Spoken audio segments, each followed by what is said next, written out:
Welcome, welcome to another episode of Vader Games in the building.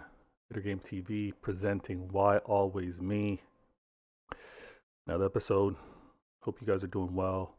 It's been a minute, but I got a lot to say, and I think I should just jump right into it. First things first. My peoples come first. Hit that follow button. Hit that subscribe button. Like, share, comment, help grow the channel. Let's build a community. Like-minded people, help support the ting. Let's go. So I'm going to jump right into it. We got to talk about what happened last week. We definitely have to talk about what's going to be happening in the upcoming weeks. We obviously have an international break right now, which is good. All you football fans or soccer fans, wherever you are in the world, it's a good thing. I mean, a break off of the game so you can get life back in order. You know what I mean? Get some things done, things that you kind of put off. Now's the time to get it done with this international break. But with this new edition, you see it on the screen.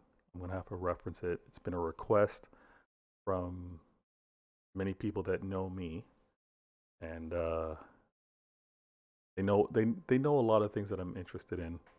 I'm not going to claim to be a shoehead, and I don't study it like that.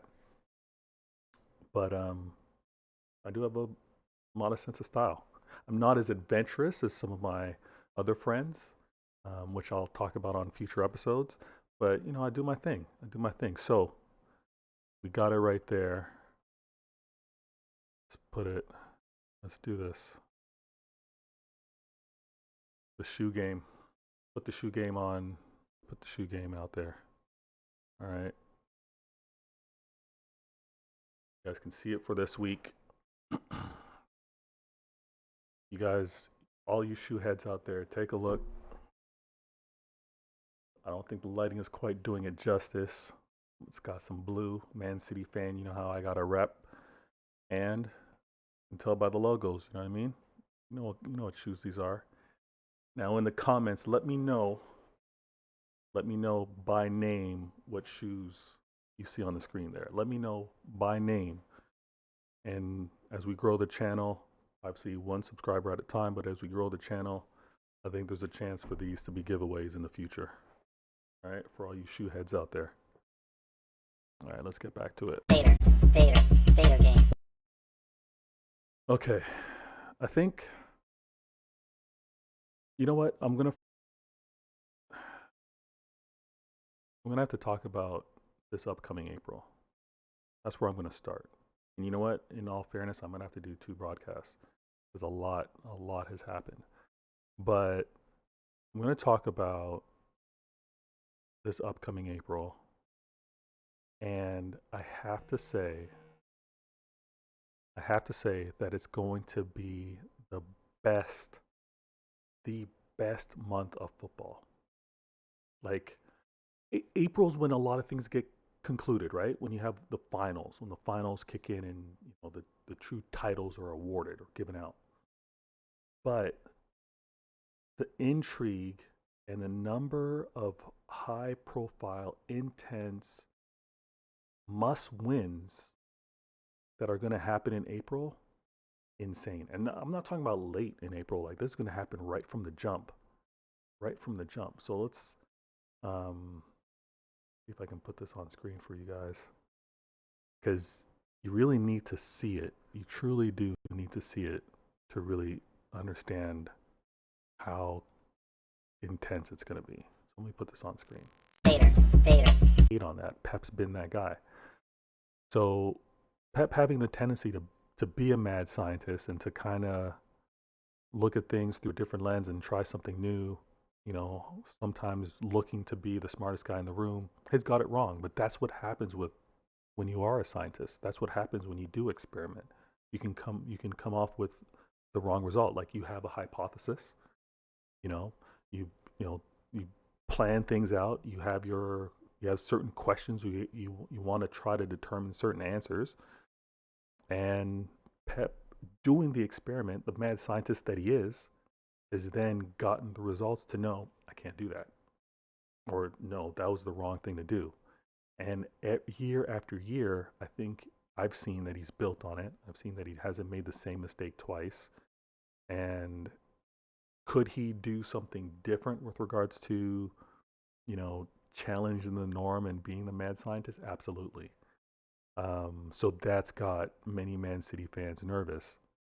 But I think he's going to get it right. I think what's going to be amazing is, as much as I was kind of complaining about how close the matches were, from a fan standpoint, being able to watch your team almost every 3 days in matches that really count against high caliber talent is huge. It should be embraced. It should be loved. If you can, if you have the ability, free up as much time as you can to watch the games live if you can, and live it up, soak it up. It's what being a fan's all about. It's about these moments. I'm an international fan, obviously, so I have to admire the games. I have to enjoy the games via, the TV and actually interaction with regards to hearing how the experience was, or hearing how fans are enjoying themselves. I'm relating to it or connecting with it online. So that's, I think, what every Man City fan, local or international, should do. Embrace the moment, because it is huge. And this is going to be the moment with regards to us and rivals seeing whether the quote unquote Man City depth is what it is. Because the proximity of all the games, this is going to be the test to see if Man City squad is, one, as deep as they say, two, um, is able to be the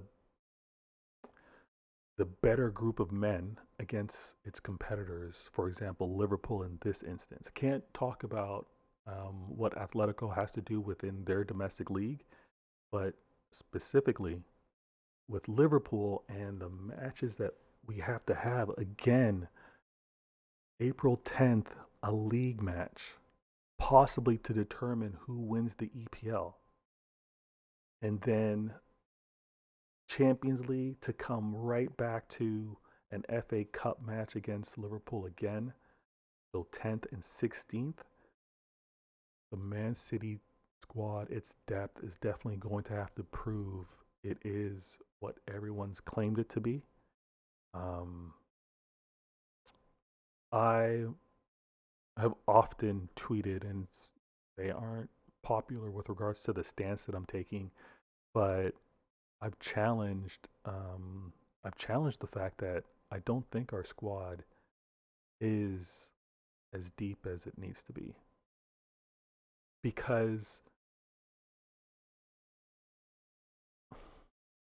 with the departure of Aguero, legend, Man City legend, and also with the departure of Ferran Torres, we haven't filled that gap, right? So if it was past seasons where Aguero was still on the squad, whether he was injured or just on the bench, and even Ferran Torres, who would be on the bench or sometimes playing, um, on the wing or possibly false nine, we had that as an option. We no longer have that. So when you look at the depth, and rivals aren't going to do this, but Man City fans, when you look at the depth, you'll actually see that we're missing in that regard, especially when you look at the amount of games that we're going to have to play.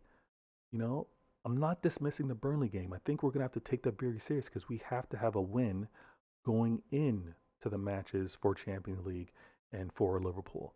So when we have Jesus, obviously has recovered from from his COVID illness, injuries. We've got Sterling, who hasn't had the same run that he's had in previous years. I think the last 2 years he didn't quite get the same run that he's accustomed to. Um, but when you have those two players in particular not really getting the time that's needed to give them that confidence or to have them in good form, then we do have some questions. And then obviously we've got Foden. young, amazing talent, probably the best young, amazing talent in England. You've got De Bruyne. So Foden, De Bruyne could play false nine. Sometimes Bernardo Silva can play false nine. Grealish has played false nine, but don't quite. He's still getting to understand what Pep wants from him in that role. But mind you, all these midfielders are struggling in that position because it's not natural for them, right? Gundogan is another one. So yes, we have the versatility with regards to our midfields, and we can kind of like interchange and swap positions, but we're very limited with regards to the rotation that we can give um, on our on the wings, and in particular on the right side. And we got Mahrez killing it, does his thing. Sterling can play on the right, has played on the right. Obviously, Jesus can play on the right. Um, and then anyone else, you're putting someone I believe out of position. I don't think Bernardo Silva's best played there. Um, Love him in the midfield, and then Grealish, prefer him this season. I can see it change in the future, but prefer him on the left. With a specific task in mind. Attacking onto the 18, looking for the shot or looking for, looking to lay it off. But I don't think the depth is there. And most importantly, and I brought this up on a tweet as well when we played against Crystal Palace, um, I don't think that the versatility is there. Vader, Vader, Vader Games. Now, this has been, you know what? My boy's been telling me just to chill with regards to some of the rival talk. Not everything is my battle or whatever, and I get that. But it's funny when you have or when you're able to hear the same fans criticize one thing of another team, look the other way, obviously, when it comes to their team, but then also argue the complete opposite with another team. You just see the bias, and a lot of it in this case, especially when I look at what's happened or what's been happening with Arsenal. So Arsenal was the butt of the jokes, obviously, past seasons, rightfully so, because they weren't at the standards that they're accustomed to or what many of us grew up on them to know them to be. Um, but with a new manager, does require some patience. And I talked about this on a previous show with special guest Schools or Reggie from the Football Weekly. Excellent podcast. Make sure you guys check it out. But I talked about this with Schools, and Arsenal are ahead of many teams in the EPL with regards to the reset at this point. They were behind. They were behind with regards to this process, even as just 2 years ago. So before they acquired Arteta, they were, I think, in the same place as where Man United in particular are right now. And it requires patience. It requires not only the fan base, but it also requires the owners, the board, whoever, to actually take the difficult times and know that it's for a better. It's done for a purpose, right? And one could say that Arsenal has done that, finishing eighth the last 2 years, and they're on track to finish fourth.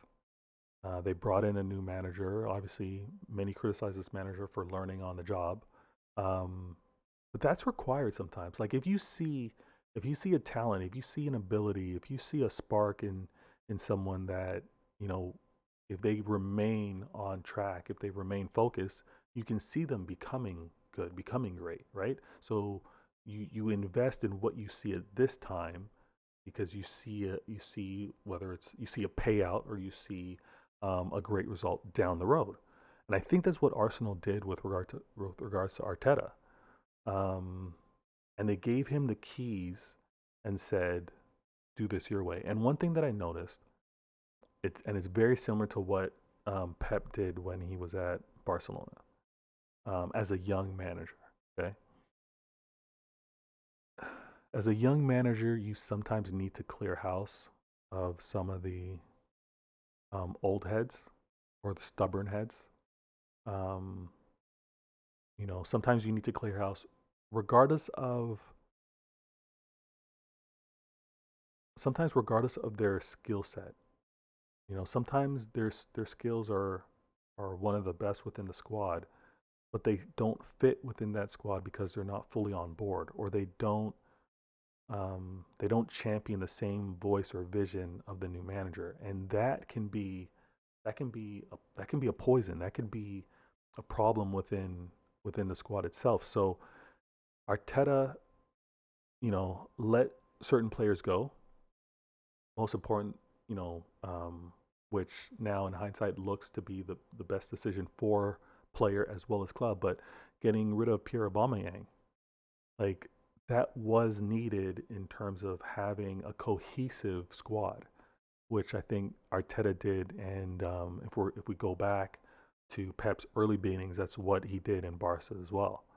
I think a young manager needs to do that, and most most of the time, and I would find it. I would be very surprised if a manager having the ability to do that, young or old, did that without the backing of the ownership, of the owners, the board.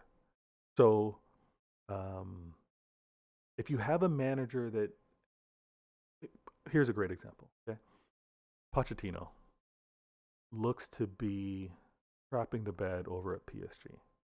Has amazing talent, has the checkbook, the amount of players that they brought in this past season. You know what? It's a damn shame how early they exited out of the Champions League, and even their dominance within Liga is not what it should be. You know what I mean? You look at that squad; they should be insane results coming out of there, right? But that manager doesn't have the power to actually, not right now. That manager doesn't have the power to actually treat the players how he wants them to be treated, or dictate or instruct the players how he wants them to be. You can see that. You can see how the players run or don't run on the field. You can see how, even with regards to who starts and who gets subbed off, you can see that the player doesn't have that power, and that's the problem with regards to not getting the backing or full backing from the board or from the owners. So I don't kill Pochettino too much for his results, because I think the politics that he's got to deal with over there is a little insane. Um, but a young manager, as I was talking about with regards to Arsenal, I think you need that. That needs to happen. So, um, and the way rivals are talking about Arsenal, or don't want to give Arsenal any props right now, they want to wait until the end of the season. I think I mean, it's classic. It's classic rival banter talk, but many clubs, especially Man United, are envious. They they truly envy what is happening at Arsenal. Young manager, and not only that, the owners for that manager, they do what you do, not second guessing. Um, if he makes a mistake, he makes a mistake. But the owners have given him that license to do it. It's amazing. I Obviously the rivalry between Man City and Liverpool are, it's at an all-time high. You know what I mean? For the last 4 years now, not so much last year, but for the last 4 years, it's been Man City Liverpool. Big battles, challenging for the EPL, neck and neck races. Now, when it comes down to like player acquisition, um, players that have come and gone, Man City as well as Liverpool have had to deal with that, at a great degree. But the drama right now is with regards to Mo Salah, and it it's funny because the, the last show I talked about how Liverpool fans are oxymorons. And I'm sure it could be true of many fans, but in this case, I got to talk about these Liverpool fans.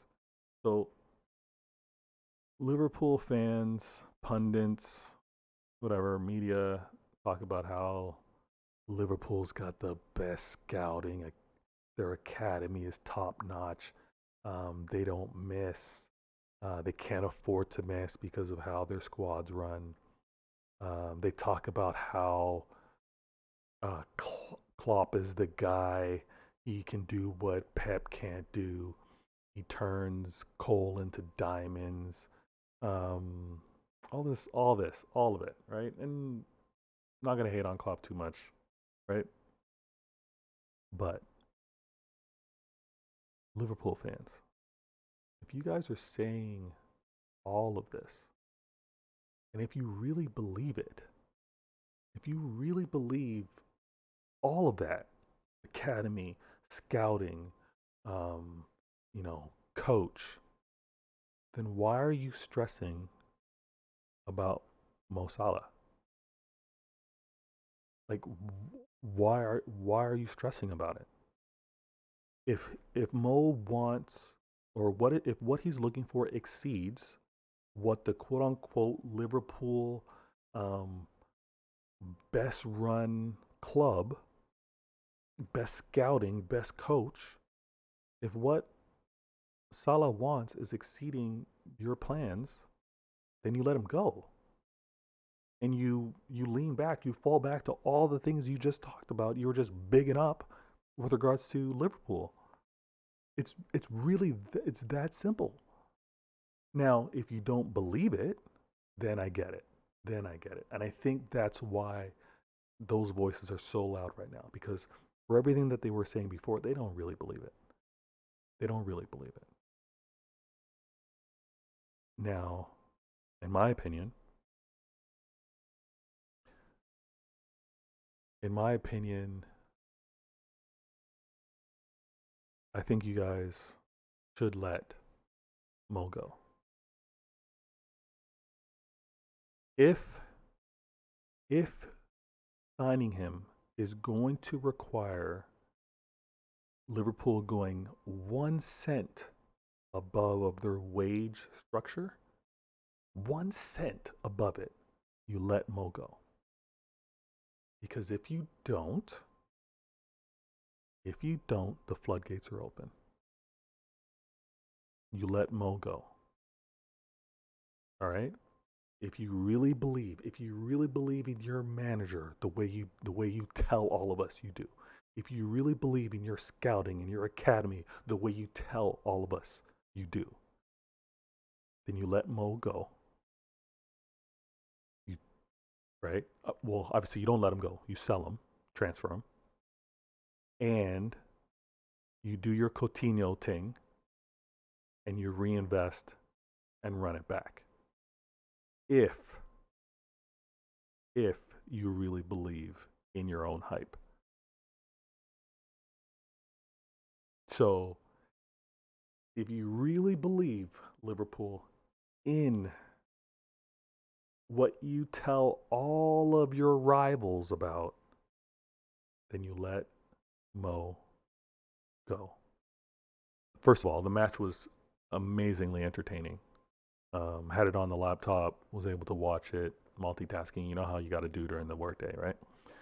So, Arsenal killed it with regards to, you could see that they had a game plan. You could see that they were trying to obviously take advantage of the high line. And I tweeted this every once in a while. So follow Vader Games. You can see the real time tweets with regards to the game. But Arsenal definitely had a plan. Arteta had a plan with regards to how he wanted to attack the high line, and definitely he was looking to attack the left side, on Arsenal's left, and more importantly on Liverpool's right. So Trent, as much as Liverpool tried to downplay it, Trent had a busy day. busy day, and you know he was getting worked because when you have teammates come out, not being prompt to, but come out and say, we defended well and Trent had a good game, just out of nowhere, you know he was tested. And Martinelli, which was a great strategy in my opinion. Martinelli, the way he was quickly able to get into attack mode, and really put Trent backpedaling was great. It was really good, and you could see that was a strategy. Unfortunately, from a from an overall team standpoint, limitations with regards to Arsenal because they're not there yet. They're not able to match the quality that Liverpool has. Um, as much as Martinelli was attacking and getting into good positions, when what Liverpool fans want to tell you is like, what was the end product? What were the big chances created? What were the dangerous moments? Well, the problem was Martinelli was getting into threatening positions. Sometimes, just one on one with Trent and just looking to be able to lay it off. Not always in a good position to take a shot, but looking to lay it off for supporting teammates. They weren't there. Lacazette can't get up and down the field like that. And on the other side, just was not able to connect with Saka. Arsenal definitely had the plan in terms of how they wanted to attack, getting in good positions. Just didn't have the end product that was needed, and they're in need of a striker, similar to Man City. So I'm looking at the match as a Man City fan. Obviously, with not having, uh, I'll be honest, I'm rooting for an upset or a draw because that's best with regards to the standings. But I'm also looking to see how they attack Liverpool to see if there's any similarities that Man City could do. So I saw how they tried to isolate Trent, um, and how they were able to defend was very good as well because you know the first half a lot was neutralized, and mind you, Mane didn't play, Salah didn't play, but for the depth that Liverpool has, you still would have expected um, more of a threat with regards to the first half, and I would have to say that what Arsenal did neutralize that. Second half was a different story, though. Second half was a different story. Obviously, Klopp talked to the squad, got them playing a lot sharper in the second half, and honestly, the first goal that was given up from Arsenal wasn't, I'd say, wasn't so much a team error. The the goalie came too far across and gave up that short side, um, because that one opportunity unfortunately resulted in that first goal, and then the pressure's on, right? So that was unfortunate. And then Liverpool being able to bring on Mo Salah, being able to bring on Firmino, like Arsenal can't match that. So after being one goal up, you saw the quality come out of Liverpool, and they got the jump done, 2-0. I think a lot of teams, well, the entire league should have paid attention to what Arsenal was doing. Like, mind you, yes, they didn't win, but the way they played against Liverpool, and Arsenal has played very well against many teams in the league this year. So um, Arsenal's on watch, and it was a good match. Liverpool did what they had to do, and got the result.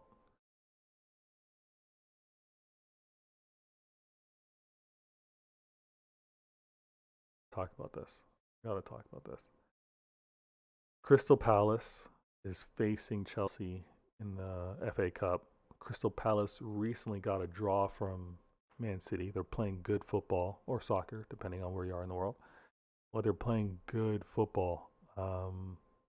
And I think it's going to be a really good match versus Chelsea because of, a lot of questions around Chelsea's new ownership and a little bit of a crazy season, and Chelsea have to worry about Champions League. You add that wrinkle, um, and I think Patrick Vieira has just got the players believing in him. So they have a chance at obviously getting to the finals for the FA Cup, and I think it's going to mean a lot to Crystal Palace. So that's going to be a battle for Chelsea. Chelsea's got to manage Champions League, and then this FA Cup, it's going to be serious. I talked about this earlier, but I want to revisit this in the sense that there's talks around Liverpool quadruple, possible Man City trouble. So for the fans that are talking about that as a possibility, this FA Cup has huge implications. Huge implications. If you're a Liverpool rival, obviously you have to be rooting for Man City. I don't know what rivals I don't know what Man City rivals are out there because Man City is just a humble small club building on its EPL history.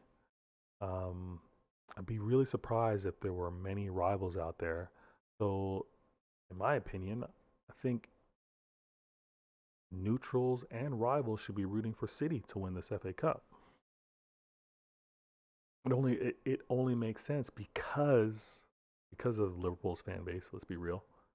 Um, let's be real. Liverpool's fan base is they're annoying. They're annoying. They're everywhere. They're annoying. Constantly, constantly reminding you of past glory. So, come on. The football world must be wanting Man City to win this.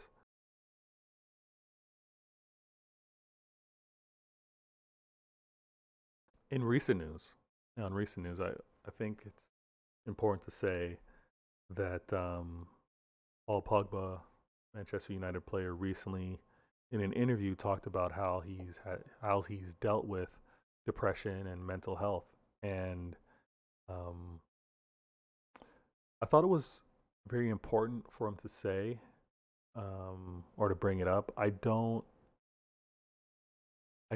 champion it as much as many others kind of do, because in the sense that rich or poor, I think everyone deals with like mental challenges, stress, some level, some form of depression, and mental health is important for everyone, regardless of your occupation, um, regardless of the status, regardless of your um, regardless of your salary, regardless of your importance with regards to job title or anything like that. I think mental health is important for all, and it's great for him to kind of acknowledge it. I do, and again, it's not so much my generation. I obviously I knew the world before social media, um, and for those that have grown up with it, are on it often. I sometimes miss the mark with regards to the criticism that lives out there that then affects an athlete. So I don't want to come across like being insensitive. Um, but when a lot of the matters have to do with you ingesting that content from a device, it's funny to think that like, well, do you really need it? You know, if something's and I'm sure he's done this, and I'm sure many other athletes have done this. We've heard of, one of the greats in the NBA, LeBron actually removing himself from all social media during the NBA playoffs. You know, so I get that totally. I think the example of Paul Pogba saying that he's had to deal with it, saying that he's working through it, he's looking to overcome it is great. It's important. also think that a great message out there, um, which obviously social media platforms would never want to hear, um, but I think what's also important is if if it's not good for you, don't don't be a part of it, right? Um, if you need a presence there, if you need a presence there, it doesn't need to be you, right? It can be someone else managing the account. Your mental health is what's most important, and what's important is what you ingest, what you consume, what you see, what you hear. Um, there's a funny moment in in the All or Nothing. I'm not sure how many of you watched it, but for the Spurs, there's a funny moment where Jose is in his office, and I think it's about he either had an early loss or newly appointed to the Spurs or something like that. And bad news was they were talking about him negatively, and what he automatically did was pick up the remote and turn it off. And I would encourage people that are in that space sometimes to know that you can take yourself away from it. But Pogba talking about mental health, huge, amazing. I wish him the best, and I wish other athletes the best too. Being heckled, being criticized for your play is all natural.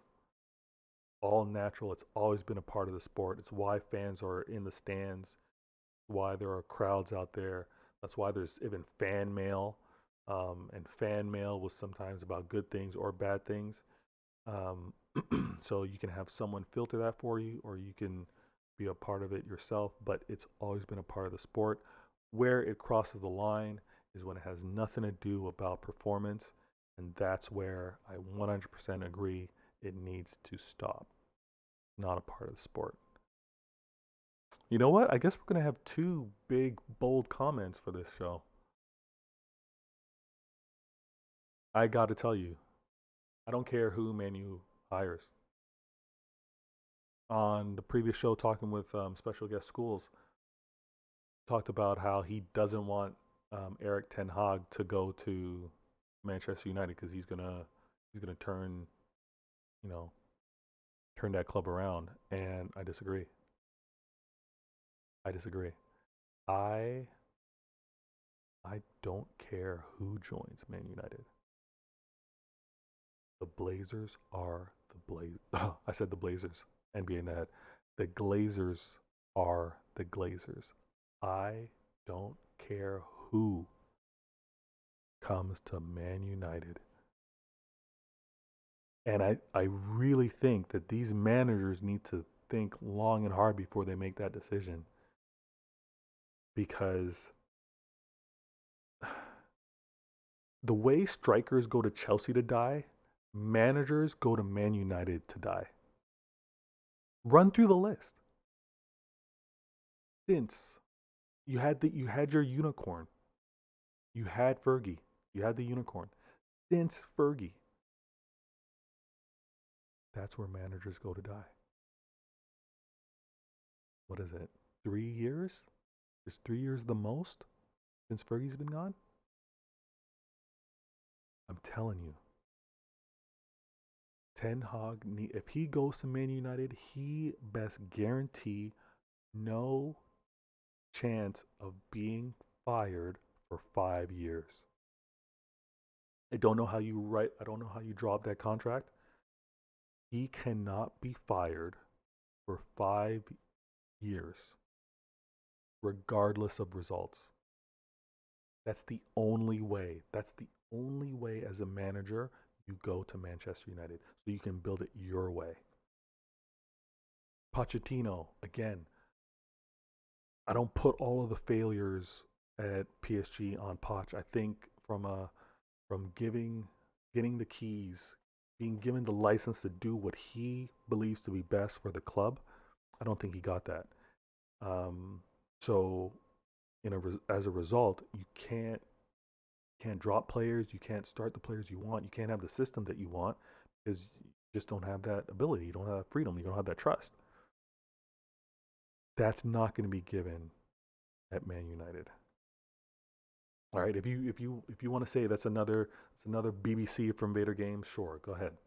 All right, but I don't care which manager goes to Man United because they are going to fail. It's it's just what it is. The Glazers aren't changing. Like they aren't. So I think it's gonna be 10 years since they've had a trophy, or sorry, since they've won the league. Do so. Let's say, for argument's sake, Manchester City, Liverpool have one and two best managers in the world. Is Ten Hag or Pochettino the third best manager in the world? All things being equal, right? Let's say spends equal. Will Manchester United have the third best manager in the world? Because if they don't, are the Glazers going to overcompensate for not having the best manager, buying the best players? Are they going to do that to overcompensate not necessarily having the best manager? Because that's what they're going to have to do if they're going to look to compete and look to quote unquote challenge for the title, right? So, got to start with, I don't know what the short list is with regards to Manchester United for who they consider to be the best managers in the world. If you're not getting the third best manager, if you are not looking to overspend versus your competition, Manchester United fans, be patient. You're not winning a title. You're not going to win the EPL with Klopp, with Pep, with Tuchel. Tuchel. I kill his name. Tommy. TT. You're not winning. So then you're gonna focus on the Champions League. Now if you focus on the Champions League, you're accepting that you're not winning a title, but you want to be top four. And a lot of the criticism of Arsene Wenger back in the day just being satisfied with top four may have to be your reality, Manchester United, for a few more years. Until you have, quote unquote, a manager and a, a club system that can challenge the best in the EPL. I'm making sense right now, all right? And I've said this on Twitter. When you take your time, when you have a really good idea, a really good thought, you take your time and you present your thought, it just ages well. Timeless. And what I'm telling you guys right now, Vader Games TV viewers, my friends, what I'm telling you is that don't worry about Manchester United. Don't worry about whoever they get. Don't worry.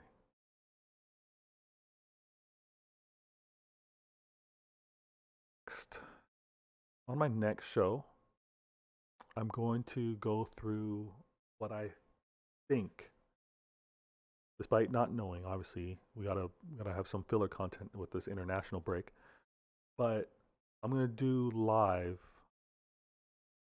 maybe with interactions, or I'll just put it into the universe. But I'm going to talk you through my best 11 to go up against Liverpool.